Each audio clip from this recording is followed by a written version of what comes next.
পটুয়াখালীর রাঙ্গাবলীতে ইউনিয়ন উপজেলার সংযোগ সড়কের আওতায় চরমন্তাজ ইউপির সাবেক চেয়ারম্যান এম এ মতিনের বাড়ির কাছে ৬৬ মিটার সেতু ও ৩৫০ মিটার সংযোগ সড়ক নির্মাণ করা হয়। ব্যয় হয় ৬ কোটি টাকা।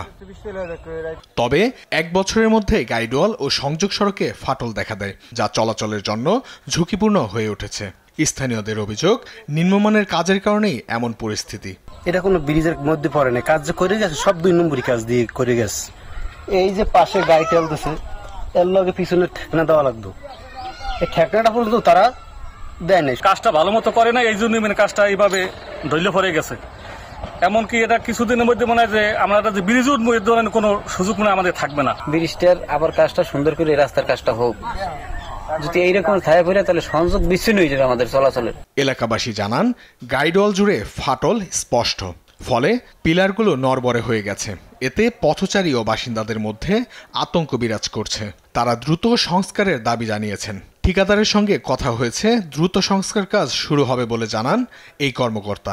ঠিকাদারের সাথে যোগাযোগ করা হয়েছে, উনি কাজটা বাস্তবায়ন করবেন, উনি আমাকে আশ্বাস দিয়েছেন। যে কোনো সময় গাইডওয়াল ধসে গিয়ে সেতুর চরম ঝুঁকিতে পড়তে পারে, তাই দ্রুত সংস্কারের দাবি জানিয়েছেন স্থানীয়রা।